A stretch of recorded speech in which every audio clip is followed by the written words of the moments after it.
Azten gara orduan. Bueno, eskerrik asko denoi etortzeagatik.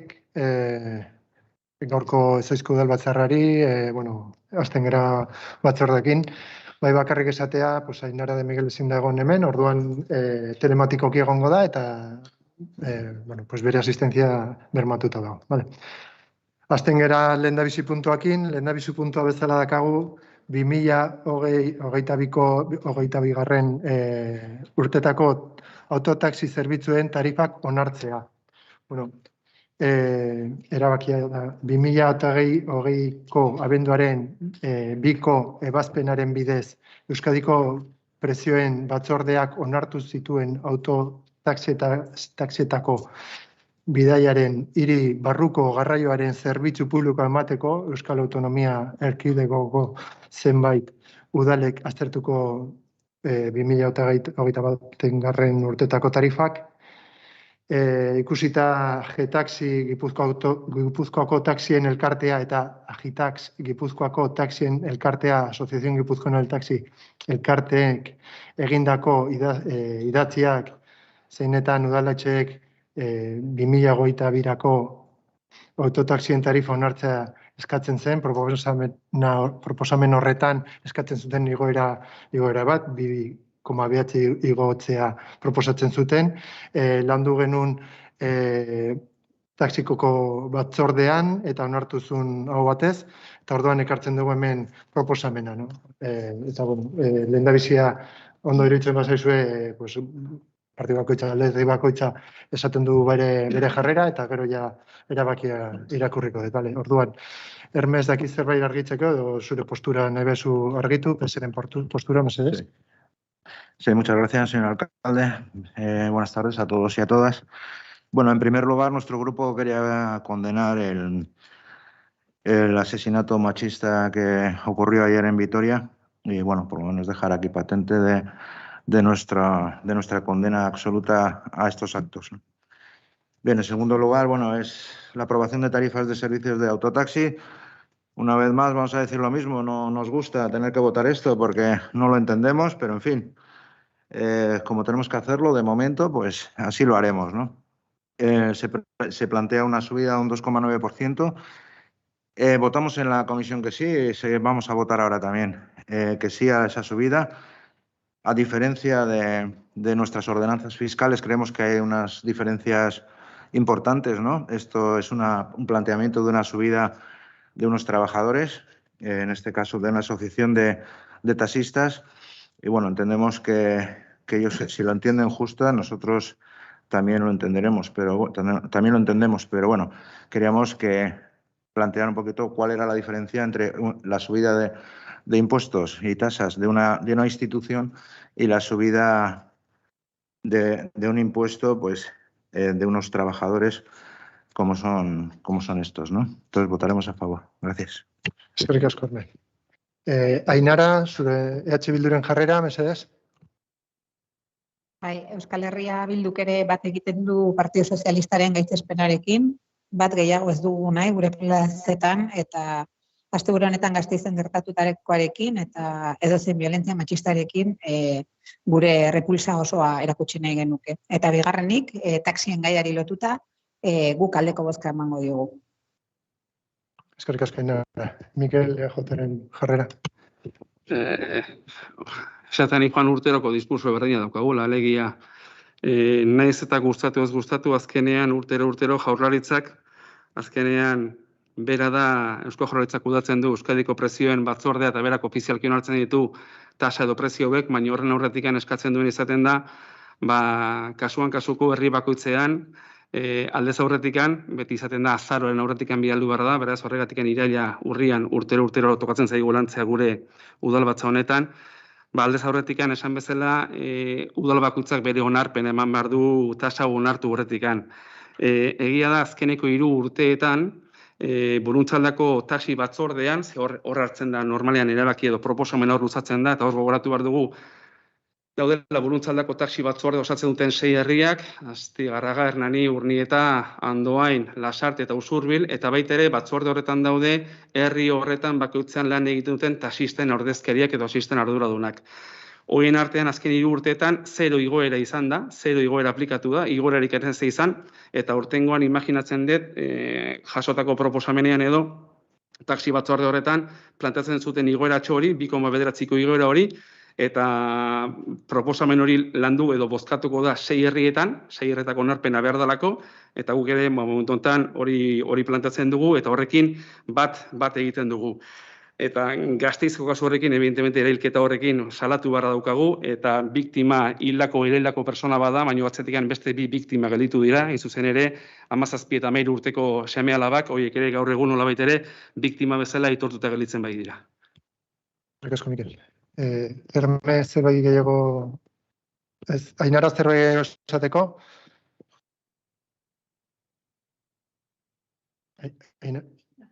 Bueno, eta zu, Mikel, zerbait gehiago? Ez. Vale, orduan, bozkatzen duguna erabakia izango da. Lehena, 2022 urtetako taxien herri barruko tarifak onartzea, erazkin handakaguna. Bigarrena, erabakia Eusko Jaurlaritzako Ekonomia eta Ogasun Sailera, Getaxi, Gipuzkoako Taxien Elkartea eta Agitax, Gipuzkoako Taxien Elkartea, Asociación Guipuzcoana del Taxi, elkarteetara jakinaraztea, dagokion ondorietarako. Orduan, hor da bozkatzen duguna. Aldeko bozkat? Nik ere aldekoa. Bale, eskerrik asko, Ainara. Hau batez onartzen dugu eta ondoriotze bat zaizue, bigarren puntura pasatzen gara. Bigarren puntua bai da, orain bai, ordenantza fiskala 2022ko ordenantza fiskala puntua, ezta? Orduan, bi batzordetan landu ditugu ordenantzak, elkartu gara partidu batzuekin eta bar, eta orain elkartzen gera hemen puntua diskutitzeko eta onartzeko. Orduan, hasierako aurkezpena Agurtzanek egingo du. Bai, esker. Arratsaldeon guztioi. Udala herritarren zerbitzura eta beraien bizi kalitatea bermatzeko dago. Ordenantza fiskalen bitartez, zerbitzu hauen kalitatea bermatzeko aukera izaten dugu, gure herritarrei eskaini beharreko zerbitzuak hoberenak izan daitezen, beharrezkoak diren diru sarbideak eskuratu baititzakegu. Zerbitzu hauek koste bat dute. Eta ezinbestekoa da sarreren eta gastuen arteko oreka mantentzea. Arrazoi bategatik edo bestearengatik urtetik urtera igotzen eta handitzen doan kostea. Gure ardura beste behin erantzunkizunez jokatzea izan da. Eta gure helburua herritarrek dituzten zerbitzuen kalitatea bermatzea denez, ezinbestekoa gertatzen da igoera hauek aplikatu behar izatea. KPIaren datuei dagokionez, indize hau azken hilabetetan ere goraka doa. Hala nola, abuztuan 3,3koa izan zen, eta dirudienez irailean 4,0 batekin edo itxi egingo da. Datu hau indikan publikatzea dago. Honetako udalak azken urtetan uztaileko datua hartu izan du kontutan, eta horrela egitea plantatzen dugu aurten ere. Uztailean KPIaren datua 2,2koa zen, eta hori da proposatzen dugun igoera orokorra, tasa eta zergei dagokionez. Orokorrean esaten dugu, zeren eta gobernu talde bezala, zerga batzuk gaur egun dauden bezala mantentzeko proposamena aurkeztu baitugu. Hau da, zerga batzuei KPIko igoera hau etzaile aplikatuko eta dauden bezala mantenduko dira. Hauek dituzke igoera 0 izateko planteamendua egin ditugun tasa eta zergak.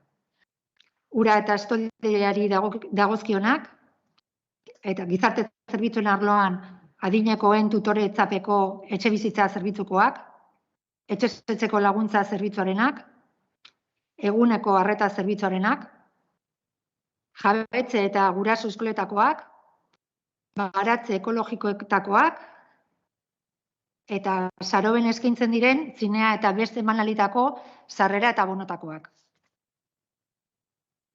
Beste zergetan berriz, eta lehenago esan dudan bezala, KPIko igoera aplikatzea litzateke gure nahia. Igoera honetan, bi salbuespen aipatu behar dira. Batetik, bide publikoen erabilera pribatuan inguruan, maila eta aulkien tasa berreskuratzea proposatzen dugu, baina 2020an zegoen zergan erdia aplikatu soilik. Eta bigarren salbuespen gisa, ibilgailuen gaineko zerga aurkitzen da.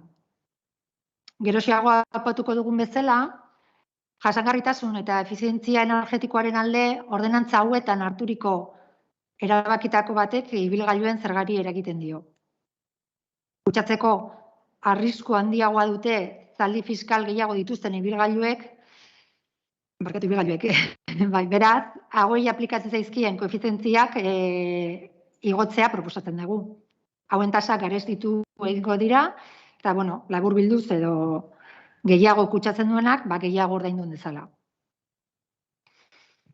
Guazen oain, hobarietaz hitz egitela. Kasu honetan, jasangarritasun eta trantsizio energetikoa bermatzeko helburuekin jarraitzen dugu, eta zerga abantailak aplikatu nahi ditugu. Nun, alde batetik ibilgailu elektriko eta hibridoetan, beste aldetik eguzki energia edo beste energia berriztagarri batzuen aprobetxamendu termiko edo elektriko ahalbidetzen duten ekipoak edo sistemak ezartzerakoan, eta azkenik, A edo B motatako energia eraginkortasuneko etiketa bat lortzeko energia birgaikuntza xedea duten obra eta etxe bizitzetan. Eta bari hauek, 3 zerga nagusi hauetan kontutan izango dira. Lehenengo, eraikuntza, instalazio eta obren gaineko zergan, bigarren, ondasun higiezin gaineko zergan, eta hirugarren, jarduera ekonomikoen gaineko zergan. Izan ere, aurten, hobari hau lehenengo aldiz, zerga honetan aplikatzea proposatzen dugu. Gainera, hobariak eskatzeko epea ere, urtarrilak 31 arte luzatzea proposatzen dugu.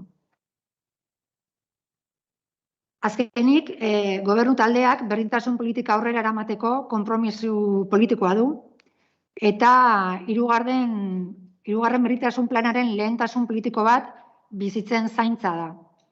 Zaintzen dagokien lekua eman behar diegu, zaintzen garrantzia aitortu, eta herri bezala zaintza lanen berrantolakota modu justuago eta orekatuago batean egiteko ariketa abiatuko da 3. plan honen baitan. Ariketaren emaitzak lortu bitartean eta lehen urrats bezala, guraso bakarreko familien konsiderazioa gehitzen dugu ordenantza hauetan. Eta familia ugariek duten onura berdina aplikatuko diegu guraso bakarreko familiei, honako tasa hauetan. Musika eskolan, udalekuetan eta udal ikastaroetan. Bai, Jorge, listo. Eskerrik asko agurtzen. Honi esan eta gero, pasatzen alderdietara. Orduan, Hermes dakit zerbait izateko lineari buruz, eseren jarraitan zen. Sí. Gracias. Bien, en el informe de modificación de las ordenanzas fiscales se recoge lo siguiente, que según lo previsto en la norma reguladora de las haciendas locales 11/1989, las entidades locales dispondrán de los recursos suficientes para el cumplimiento de sus fines. En otro apartado dice que a través de las ordenanzas fiscales los municipios podrán adaptar la normativa a que se refiere el apartado anterior al régimen de organización y funcionamiento de cada uno de ellos. Pues bien, dicho esto, nuestro grupo no comparte vuestros fines, ni la organización que habéis creado, ni tampoco el funcionamiento que hacéis de este consistorio. Razones más que suficientes por las que os habéis ganado nuestro voto en contra de las nuevas ordenanzas fiscales. No obstante, tenemos más argumentos para este voto en contra. Primero, los socialistas no compartimos la subida generalizada del 2,9. Esta subida muestra una indiferencia desconcertante con los problemas de los y las urnietarras, impropias de cualquier administración. Están redactadas como si aquí no pasara nada, ajenas al sufrimiento de la gente y desde luego sí ha pasado. Y lo que es peor, está pasando. Esta subida va a suponer una carga económica importante en todos los hogares. Segundo, no entendemos la congelación de la tasa de agua. Si a la mayoría de las tasas e impuestos se le habéis aplicado una subida del 2,9, a la pregunta en la comisión se nos contestó que era para buscar el equilibrio. Y nos preguntamos, ¿el equilibrio de qué? Vuestro equilibrio. Creemos que lo que se ha hecho es beneficiar a algunas empresas y no a toda la ciudadanía. A nuestro entender, una auténtica política de derechas. Tercero, políticamente no se trabajan las ordenanzas fiscales. Llega el año en curso, le aplicamos el porcentaje correspondiente, sin tener en cuenta nada más que el equilibrio, y hasta otro año, que volveréis a hacer lo mismo. Los socialistas lo decimos por experiencia, por largos años de hacer siempre lo mismo. Los socialistas llevamos años planteando un debate profundo de las ordenanzas fiscales, proponiendo eso fundamentalmente, debate, con el fin de ser más justos y de que los impuestos y las tasas se ajusten a la realidad del municipio y de sus gentes en su momento, que son nada más y nada menos que los que pagan. Cuarto, es verdad que la ordenanza recoge bonificaciones para energías renovables, pero creemos que se debería hacer muchísimo más esfuerzo que una bonificación en un tema tan importante como son las energías renovables. Si queremos que esto funcione, hay que ser, desde luego, más ambiciosos. Y reclamamos también un debate sobre esto. Hace 2 años, el Grupo Municipal Socialista, concretamente en el Pleno Extraordinario del día 29 de octubre del 2019, reivindicaba una vez más una serie de propuestas que venimos realizando desde hace años anteriores. Entre ellas solicitábamos análisis de las condiciones para la concesión de bonificaciones. Segunda, un tema relacionado con la bonificación de las tasas de la recogida de basura y estudio de posibilidad de bonificar la cuota del polideportivo por la afección que supone el no tener piscina climatizada.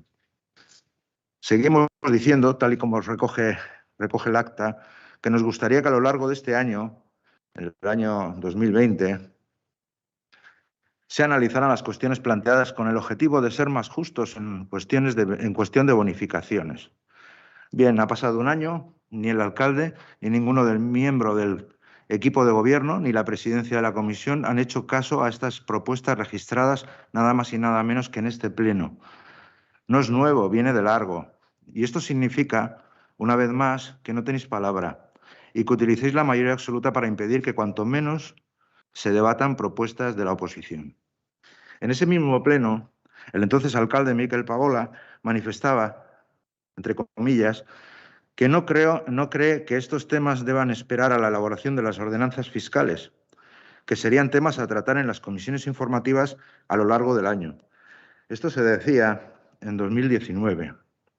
En las ordenanzas del 2020, este portavoz volvía a reiterar las propuestas del Grupo Municipal Socialista, esta vez con el actual alcalde, Jorge Segurado.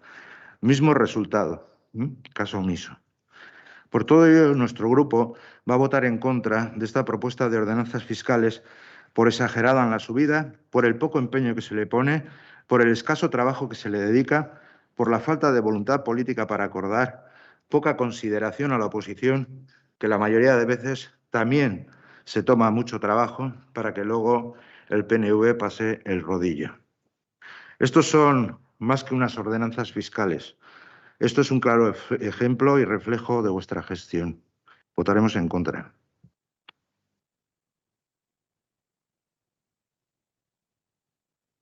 Eskerrik asko, Herme. Ainara, EH Bilduren jarrera Bai. mesedez, postura. Bai, bueno, batetik Euskal Herria Bilduko bozeramalea online konektatu behar izatea zuen gobernuaren islada bat da. Jorge Segurado alkate jauna, zer horren hitzak berriz esango ditut. Nik 7 bilatu beharra daukat, 7 garantizatu beharra daukat. Ez Jorge, ez EAJ. Zuek 13 bilatzea izatea izan beharko luke helburu, gure ikuspuntutik. 13 lanean urte osoan, ordenantzak, aurrekontuak maigainan jarri, besteon iritziak ikusi, elkarbanatu, debatitu, zuek etzarete oro jakiak, zuek gehiengoa bakarrik zaudete. Bakarrik ari zarete, 13 beharrean 7 ari zerate. 13ren konsensua eta oniritzia bilatu beharrean non bain juntatuko garen bilatu ordez, 7 bilatzeko aleginetan zaudete. 7 ez dute 13 lana sekulan egingo. Zifra kontua da, zuek etzarete besteak baino hobeak. 13 baldin bada behar dana, 13 lan egitea beharko luke. Euskal Herria Bilduk udararako prest dituen bere ordenantzak. EAJak ordea, denbora oso gutxirekin planteatu dizkigu. Arazorik ez, bilerara joan gara. Arazorik ez, zuen beharretara egokitu gara behar izan duzunean aldaketa. Negoziatu dugu, ez da eztabaidarik egon. Esplikatu zaigu zertan ez gauden bat, edo zertan bai gauden bat, bueno, adurazpenaz. Berdintasun planak 3. bertsioa du, 2. ez aldu balio, edo guain hasi gara. Edo zer da, improvisazio eta agindu multzo bat, ez gaude gustora zuen gobernuarekin, zerbitzuak ez dira egoki ematen ari. Diru laguntzak ez dira egoki iritsi, krisia etorri eta ez duzu erantzuten jakin. Zuen zifretan oinarritzen gara. Ez da diru laguntza egoki iritsi, ez da gestio egokia egon, eta gaur ere, gaurko planteamentua bera, Banco de Alimentos ere azpikontratatu egingo dezue. Ze gertatzen da ez gara iristen, ez da zazpirekin. Logikoa, oso logikoa. Baina ez diguzue lanerako uste, gu hemen gaude, beti prest, baina eztabaidatuz, ez amen eta pakean izenean dena ados. Ez, gu beste proposamen bat gara, baina seguru baditugula elkar puntuak. Ez duzuen nahi, 7 bilatu nahi dituzue, basegi 7ak, baina kezka eta tristura handiz bizitzen ari gara, gertatzen ari den aurnietan. Zerbitzuak behera doaz zuen zifretan oinarrituta. Diru laguntzak ez ziren 150 ere eman. Bonoak porrota. Ez da bat bakarra ere egoki atera. Ez dira lanak aurrera ateratzen, ez dira exekuzioak aurrera ateratzen. Ez zerate iristen eta ez diguzue uzten. Zuek ikusiko duzue, bakarrik zoazte. Ordenantza fiskalen kopia pegauni 2,9 diozue. Eta ze argumenturekin? Zuen lana bete duzuenaren argumentuarekin? Ardura oso herritarra jan behar du? Ez, jaun Andreok, Euskal Herria Bilduk ezin du horren konplize izan. 1,5 nahikoa eta soberan izango litzateke, udaletxe honek gestionatzen ikasten duen bitartean. Ez baitago prest, zifretan oinarrituz ari naiz. Zifretan bakarrik. Guk nola egingo genukeen? Ez dakit, ez diguze uzten. Ideiarik ere ez. Baina badugu proposamena. Proposamen idatzia, taula eta kalkuletan oinarritua. Eztabaidarako prest gaude. Eta bihartik aurrera, urrungo urtekoak eztabaidatzeko gure eskua zabalik eukiko duzue. Orain, 7 lan egin nahi baduzue, aurrera. Ikusiko dugu nola gelditzen den herria. Eskerrik asko. Eskerrik asko, Ainara. Bai, bueno, igual, komeni da, datu batzuk ematen hastea jakiteko baita ere zertaz hitz egiten ari garen, ezta? Hain zuzen ere, egiten den planteamenduan 2021 urteko tasekin konparatuz 2,9ko igora baldin bada ere, benetan kontutan hartzen bali maitugu aplikatzea planteatzen ditugun hobariak edo igotzea ez planteatzen ditugun zergak, zuzenekoak edo tasak eta bestelako sarrerak, erreferentzi txiki bat emateko. Urtero saiatzen gehen ematen zifra bat eta izaten da presio fiskalarena. Eta presio fiskala da azkenean bai Alderdi Sozialisten bozeramaileak eta baita ere Euskal Herria Bilduko bozeramaileak aipatu duten kontu bat, ezta? Eta da igoera honen ondoren herriko familiek jasango duten igoera, nolabait ere printzipioz tasa hauek aplikatu eta gero. Presio fiskal hori kalkulatzeko garaian erabiltzen ditugun parametroak izaten dira normalean 4 zerga. Urtero kontutan hartzen direnak, Bata da uraren zerga, zaborraren zerga, trakzio mekanikoko ibilgailuen zerga eta ondasun higiezinen zerga. 2021 urtean, famili tipo batek, hornietan, 622 euro pagatzen zituen 4 zerga hoiengatikan. 2022ko proposamenean, gobernu taldeak egiten duen proposamenean, 4 hoiengatikan ordainduko dena 640 euro dira. 8 euroko diferentea urte guztia. Hori da, herritarrek bataz beste, eta bataz besteko horretan adibidez, trakzio mekaniko ibilgailuen zergan 1,4ko media bat eginda. Etxe batzuetan 2 kotxe egongo dira, bestatzuetan 1. Media eginda 1,4koa. Hori dalako nolabait ere, herrian dauden persona familia eta nolabait herrian dauzkagun autoekin egiten den konparaketa. 8 euro. Hori da ikaragarrizko igoera nolabait ere hemen saldu nahi izan digutena oposiziotikan. Guk egia esan da, ez dakigu jasotako beste kritika izan dena zerbitzuak ez direla ematen, zerbitzuak gutxitu egin direla. Zerbitzuak egokitu egin behar izan ditugu 2020-2021 urte honetan nolabait ere guztiak egun bezala pandemiaren egoerara. Aurreko urtetan eskainitako zerbitzuak eskaini ditugu, guk esango nuke zerbitzuak eskaini ditugula, eguneratuak, egokituak eta moldatuak. Zerbitzu horien barruan orain arte antolatuko talde ikastaro guztiak antolatu dira. Talde ikastaro guztiak igual ez dira antolatu. Hori egia da, baina hori da herritarrek ikusi dutenean zen nolako egoeratan gauden hori guztia erabaki dutelako gauzetara apuntatzea. Baina zerbitzuk eskaini dira. Eta apuntatu diren guztietan, are gehiago esango nuke, zerbitzuaren kalitatea handiagotu egin dela. Ratio jetxi egin dira. Lehenago irakasle bat, balin bazegoen X ikaslekin, orain asko zer ikasle gutxiagokin egon dira, torun atentzio personalizatu bat egokiagoak eskaini izan dizkio. Kopuru berdinak mantendu badira talde gehiago izan ditugu, talde horiei erantzun ahal izateko irakasle gehiago kontratu berrezen ditugu, garbiketa kontratuak eta hainbat gauza denak gore igo zaizkigu, eta hori ez zaio erreperkutitu herritarrari. Tasak eta prezioak berdin mantendu dira. Hori jakiteko. Hortikan aurrea, EH Bilduko bozeremak esan duen bezala, 13rekin egokiago, beti. Ez hontan baizik eta goza guztietan.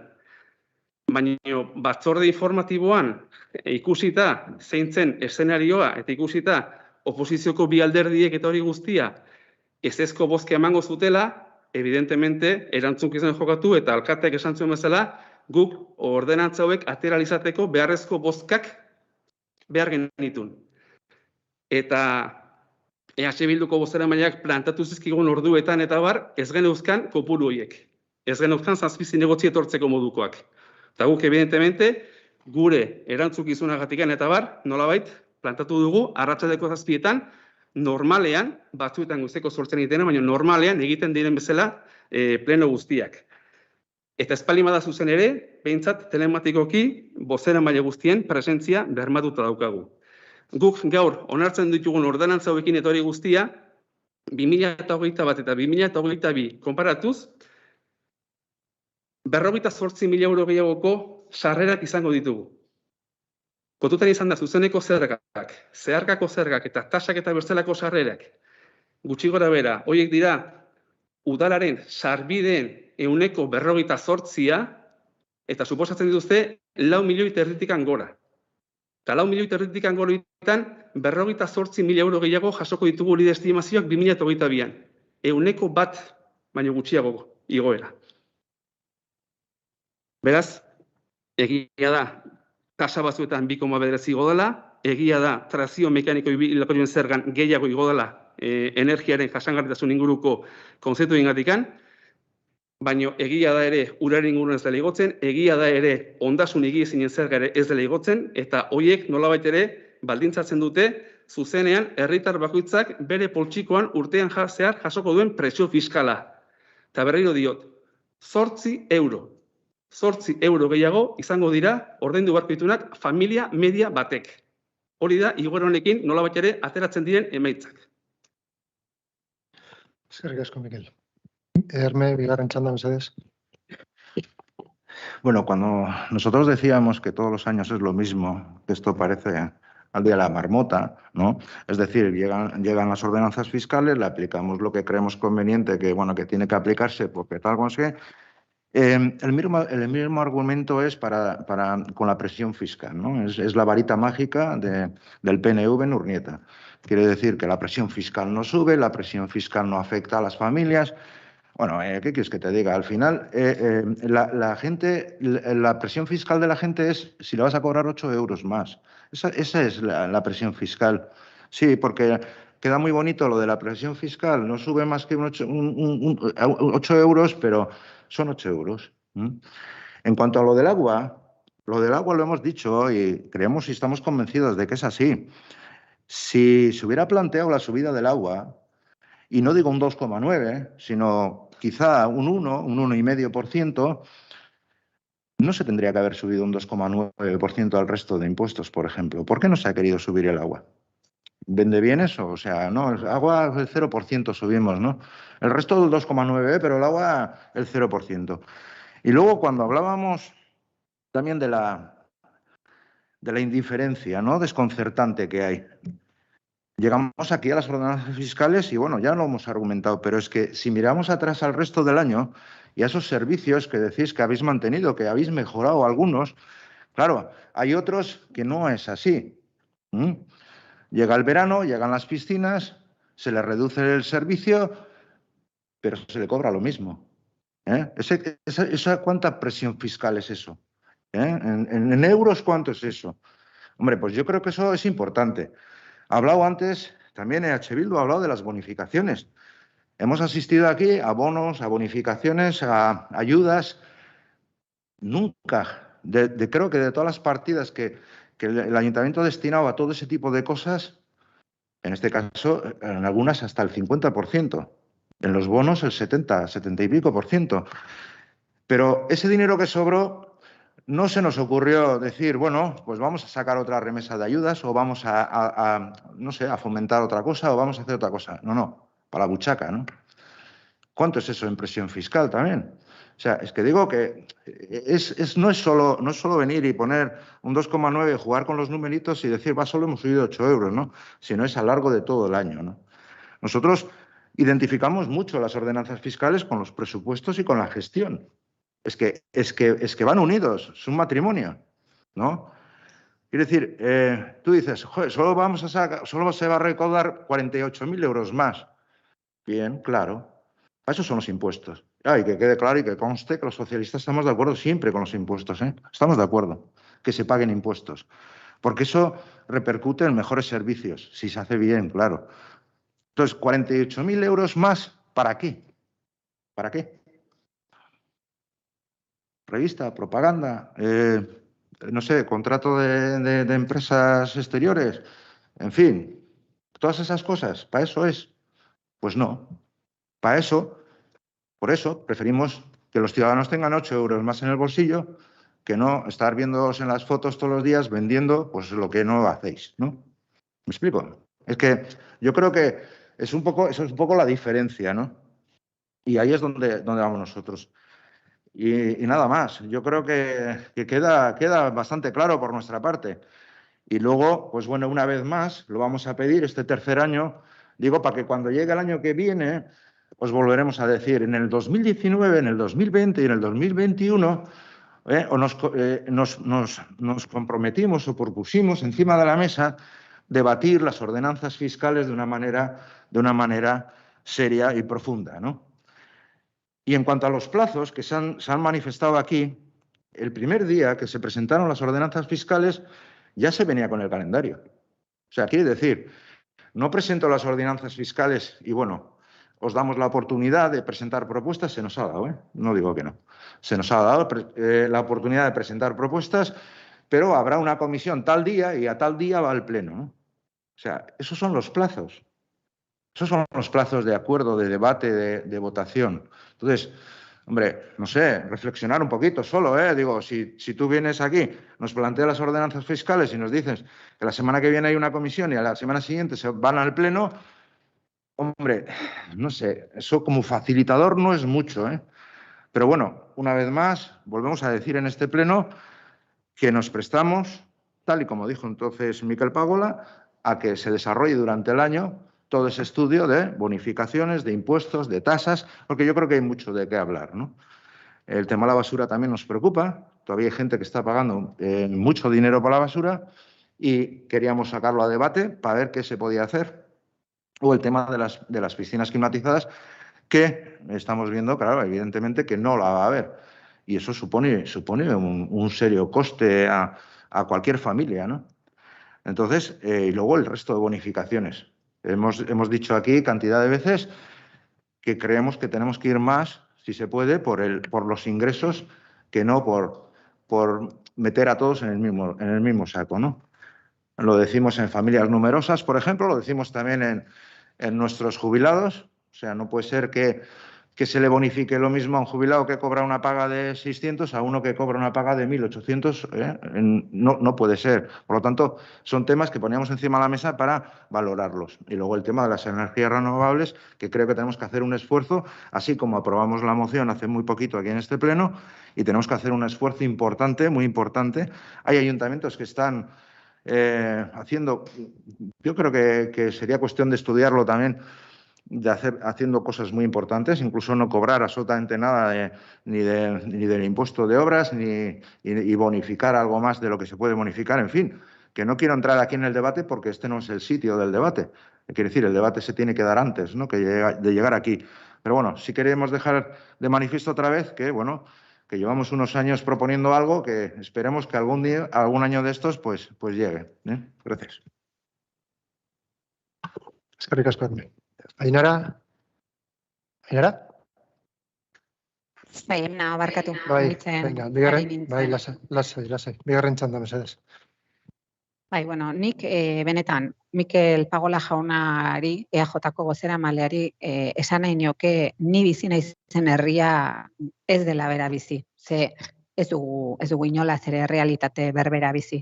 Garbi dago zuretzako 58.000 euro, 6.000 biztanle, 8 euro gehiago. Benetan, gonbidatuko zintuzket egun batean kafe bat hartu, nerekin pote batzuk eman, eta ni bizi dudan urnieta aurkeztuko dizut. Eta zurea ere ezagutzea gustu hartuko nuke, ze bi herri paralelo dira antza. Oso desberdina dira. Euskal Herria Bilduk paseatzen duen herria, umeak eskolara eramaten dituen herrira, eskola publikora, eta hemen kafe bat hartzen dugunean, eta bat eta beste ikusten dugun herria ez da 8 euro bakarrik jasan ditzaken herri bat egun. Eta gobernu talde honek, lehenengo aldia, presentatu zituenean ordenantza fiskalak, Euskal Herria Bilduko bozeramaile honek oso garbi esan zuen, gu prest gaude mahai gainean zuena irakurri eta gurea jartzeko. Eta egin dugu. Baina ez dugu inolako eztabaidagunerik aurkitu, 2 bilera eta por orden de har jaso dugu emaitza, 7 bilakatzea eta bilatzea eta listo. Beraz, Mikel, ke gozada zu bizizaren herria. Nik ere herri horretan bizi nahi nuke, baina ez dut topatzen. Beraz, zorionekoa zu. Ojalá nire inguruan dauden herritar guztiak zure herri marabilloso horretan gobernu zoragarri horrekin biziko balira. Niri matematikak ez dizkit zure zifrak ematen. Eta gure taldeari ere ez. Esan da gelditzen da. Ez ezko bozka emango diogu noski.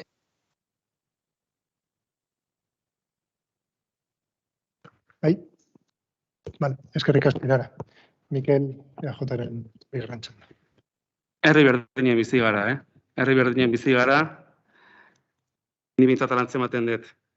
Zailtasun hori guztia, horrek ez du zertan nolabait ere alderatzen emandako datuak errealak direnikan edo ez direnikan errealak. Eta batez ere eman dira, hasieran nolabait ere egindako argumentazioan erabili den argumentuetako bat izan delako jendearengan zer nolako eragin izango duen 2,2ko igoera horrek. Eta hori kontestualizatzean ikusten ezinbestekoa dela. Famili batzuei 8 euro gutxi kostatzen zaien bezala, beste batzuei 8 euro gehiago kostatzen zaie. Baina datua erreala eta datua hor dago. Alde batetik eskertu nahi dugu gutxienez Euskal Herria Bildutik eta bat jasotako proposamena, idatzizko proposamen bat jaso genuen.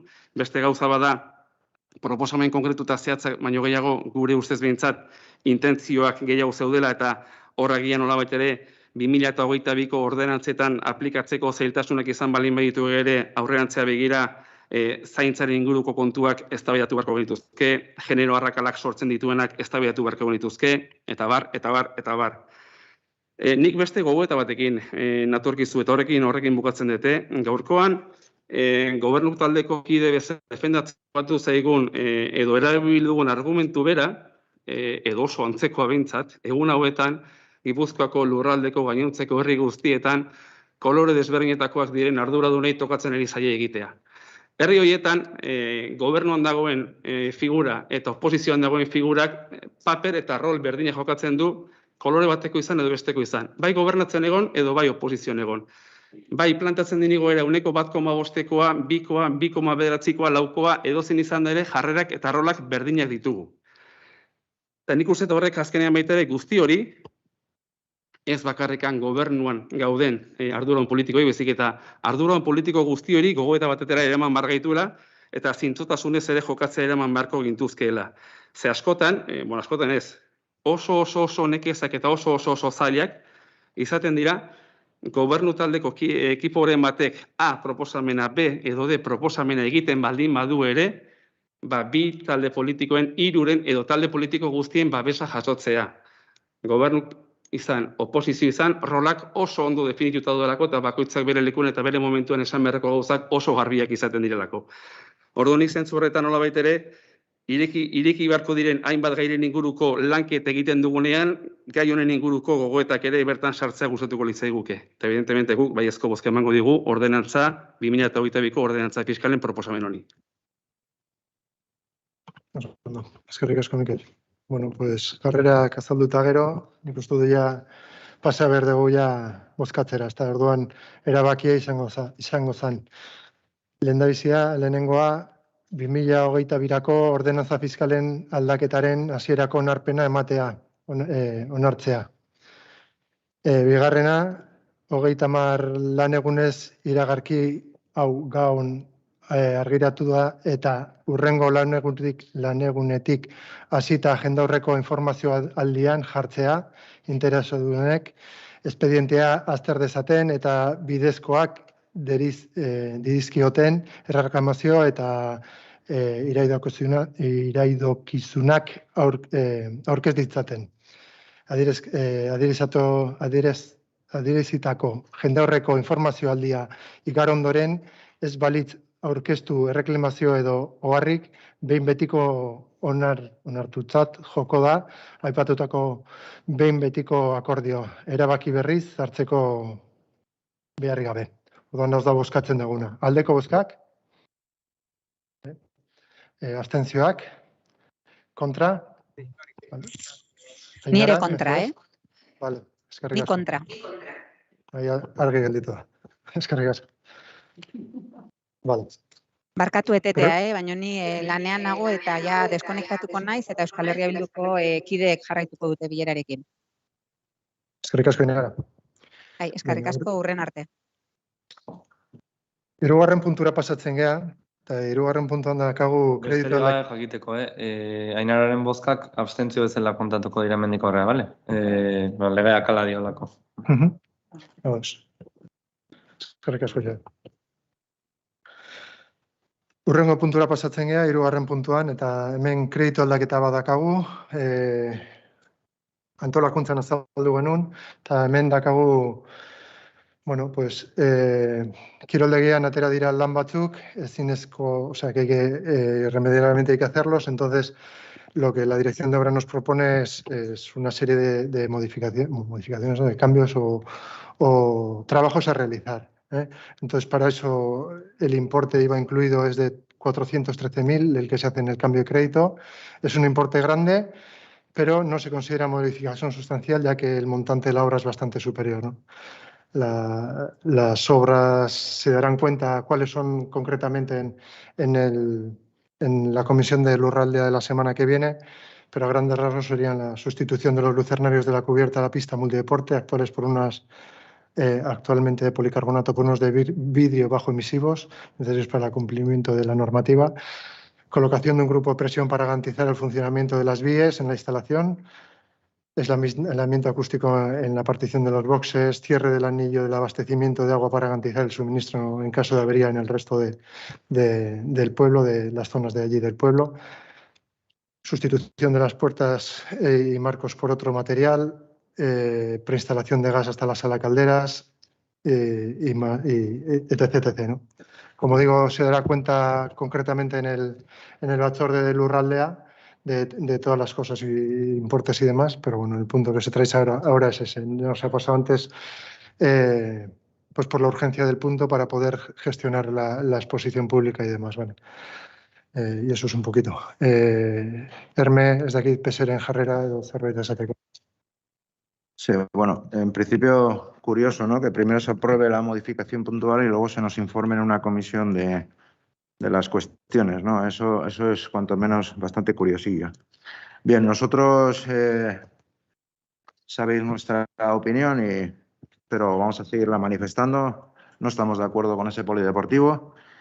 creemos que es un auténtico error que marcará además unas futuras generaciones y por lo tanto todo lo que sea, todo lo que lleve ese polideportivo, eso se contrarresta con nuestro voto en contra, ¿vale? Eskerrik asko, Carme. Ainhoa, bai, zu izan duzu. Ez, Mikel, zu zerbait esateko.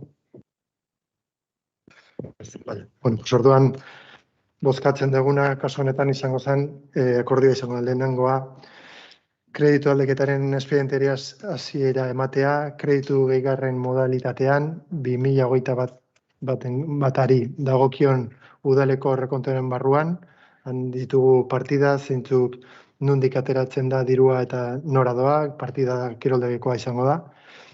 Bigarrena, 2000, jende horrean jarriko da dezizio eta kontuhartzaileen zerbitzu, estarán intervención el expediente, hori aztertzeko epea eta hala da badogokio erreklamazioak aurkezteko 15 egun naturalak markatu. 15 egun baliodun iragarkia Gipuzkoako aldizkari ofizialean jarri eta hurrengo egun baliodunik zenbaten hasita, aurkezteko bulegoa udaleko sarrera bertan erregistroan izango da. Adieraztako informazio epea igarota erreklamaziorik edo ohartazpenik aurkeztu ez balitz, behin betiko onartutzat emango da kreditu aldatzetako espedientea erabaki berririk hartzeko beharrik gabe. Hirugarrena, erabaki hau kontuhartzailetza sailera igortzea dagokion eragiterako. Hau da bozkatzen duguna, orduan aldeko bozkak. Abstentzioak, kontra. Eskerrik asko.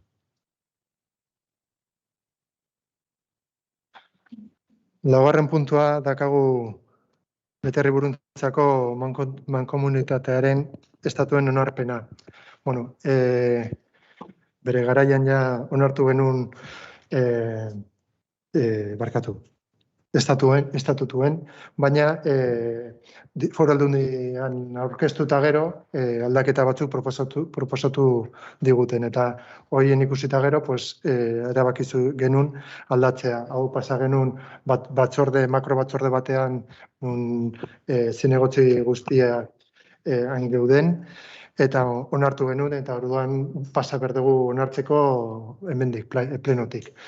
Orduan, ekartzen dugu, eta gaian ikustu dut ja badakigu zein den, eta dena. Ez dakit ala ere Hermes zerbait esateko edo ze posizio zue gai honekin. Bueno, tal y como se aprobó en Andoain, en el cual estábamos representados todos los ayuntamientos y todos los grupos políticos, y se aprobó por unanimidad, se quedó precisamente en eso, en pasarlo por los distintos plenos de los distintos municipios de Buruntzaldea y, bueno, estamos de acuerdo con los estatutos.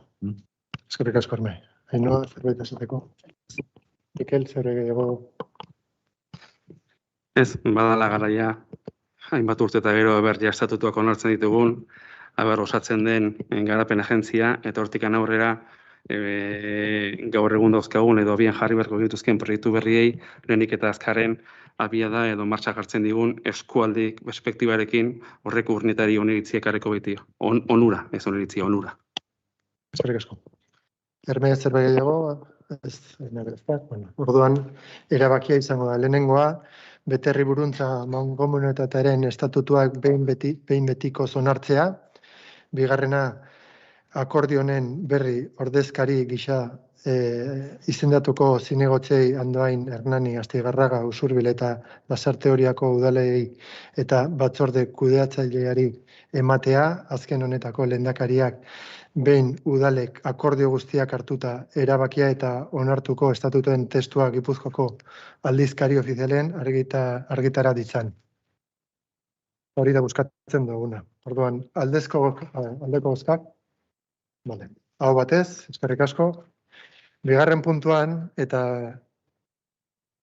Zesan, barkatu. Bosgarren puntuan, bosgarren puntuan, eta bai beterri buruntzan ari buruz, izendatu behar dugu urnietako representanteak. Eta orduan, pues, honen ari buruz, aparte bozkatzen dugu.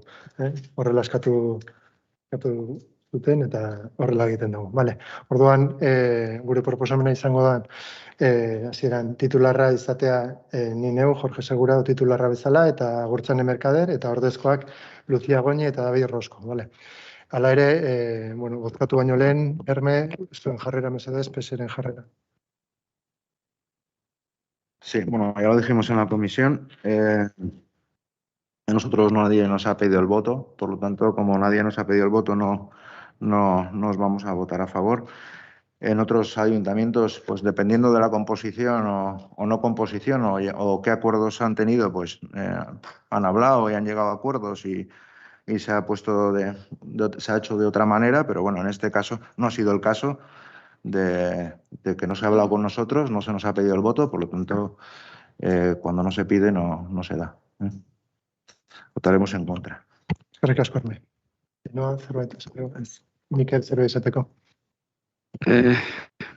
Bai, egia esan da, eskualdeko agentziaren sorreratikan, herri bakoitzak beak dituen bere interesatikan aratagotuari guztia, horazkenean alderdiko ikuspegiak, alderdiko interesak nabarmendu egin dira, hain zuzen ere, garapen agentzia batetaz hitz egiten ari gara, baina garapen agentzia horren baitan eta bar, eta hartu beharreko erabakien, eta garapen agentzia hori kudeatu beharreko ereduen eta moduen artean eta bar, interes desberdinak agertu dira. Eta nagusiki hemen gauden guztiok behintzat dakigun bezala, udalbatza honetan ordezkaritza politikoa daukaten 3 alderdiak izan dira nagusiki, negoziaketa, lanketa, prozesu horretan ibili izan garenak eta ibiltzen ari garenak.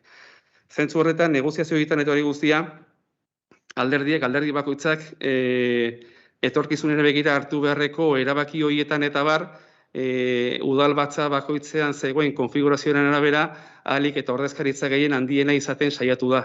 Hori gertatu da 6 herrietan. Alderdi sozialistako bozeraileak esan du bezala, herri batzuetan gobernu akordioak egonikan eta hori guztia ordezkaritzak banatu edo banatzeko konpromisua egonda, besteetan zenbakiek eman izan duten gainotzeko guztietan, gobernu taldean zegoen taldeak izan dira nolabait ere printzipioz beraien ordezkariak ezarri edo onartu edo proposatu dituztenak. Hala ere, hau proposamen definitiboa eta amairakoa da? Ez. Egoera aldatu daiteke eta ordezkaritzak aldatu daitezke? Bai. Eta oso prozedimendu oso horreixa da. Administratiboki eta hori guztia, batzorde informatibo bat konbokatu antolaketakoa eta berriz ezoiko edo ohiko pleno batetan izenak aldatzen dira. Alderdi sozialistako bozeraileak ongi esan duen bezala, hemendikan haratago beste hainbat negoziazio ematen ari dira alderdi politikoen artean. Imaginatzen dut lehen ematen ziren da orain emango dira eta aurrerago ere emango dira eta akordio horien baitan eta bar lortzen diren akordioak ahalik eta zabalenak baldin badira hobe. Eta zabalak adierazten baldin badu udal desberdinetan ordezkaritza desberdinak izateko aukerak ere egongo ditezkela edo egon daitezkela gure aldetikan, evidentemente hemen horren inguruko informazio jasotzen dugunean ona gure artean elkartuko gara, ze badakigu guztiok hemendikan haratago gainontzeko alderdien ordezkaritzak eta bar erabakitzen duela zer jokatzen den herri bakoitzean, eta zentzu horretan gure aldetikan printzipioz prest egongo ginateke tokatzen den momentuan ordezkarien aldaketa hori emateko. Momentuz orain arte izandako harremanetan esan dugun bezala bakoitzak bere indarra nolabait ere bermatzeko apustua eginda, hemendikan hilabete batzu barru, ez dakigu, inkluso azaroan erakundea o garapen agentzia sortu horretikan ordurako aldaketak emateko aukera egon diteken, edo ez, eman behar baldin badira, guk inolako arazorik gabe emateko prest egongo ginateke. Eskerrik asko, Mikel. Herme, zerbait esateko? Sí, un poquito por aclarar algún concepto, ¿no? Cuando dices que, bueno, que esto no es fijo y que se puede modificar, ¿no? Desde nuestro punto de vista es difícil creerte, Miquel. Lo digo porque lo mismo nos dijisteis al inicio de la legislatura, lo mismo nos dijo Jorge en cuanto a nuestra situación, Lo mismo nos dijo Jorge cuando tomó el cargo y, bueno, yo creo que no tardará mucho en terminarse esta legislatura y no se ha modificado nada. Por lo tanto, esto bueno, siempre abiertos, ¿no? Como solemos decir, pero creernos bastante poco, ¿eh? Nada más. Eskerrik asko, Esme. Ainara, digo, barkatu Ainara. Zerbait zateko ez. Eta guk, zerbait? Aklaratzeko. Zai izan diteke, sinistea, baina lehen aipatu den bezala, erabaki batzuk ez dira bakarrik hemen hartzen, hemendik kanpo egiten diren proposamena jasotzen dira, eta hemendik kanpo proposamena jasotzen bali guztia, badakigu nolabait ere zer gertatzen diren, eta egin aldaketak errazako emango dira. Beraz, printzipio zentzu horretan, gu ere irekita gaude jaso ditzakegu nolabait ere proposamen guztietara. Eskerrik asko, Mikel. Bueno, pasatzen gara bozkatzera, bale? Erabakia izango da orduan, lehenengoa beterri buruntza mankomuneteteko batzar nagusirako udal honetako ordezkari gisa honako izendapen hauek egitea. Titulorrak esan dut bezala Jorge Segurado lehendabizia, ordezkoa bezala Lucia Goñi, bigarren titularra Agurtzene Merkader eta ordezkoa David Rosco. Bigarrena, akordionen berri ordezkari gisa izendatuko zinegotziei Andoain, Hernani, Astigarraga, Usure eta Lasarturako udalei eta batzorde kudeatzaileari ematea azken honetako lehendakariak behin udalek akordio guztiak hartuta. Erabakia eta onartuko estatutuen testua Gipuzkoako aldizkariek OCDL-en argitara ditzan. Aldezko bozkak, abstentzioak, kontra. Eskerrik asko. Vale, pues honekin bukatzen dugu gaurko efektu udal batzarra. Eskerrik asko denei etortzeagatik eta urren arte.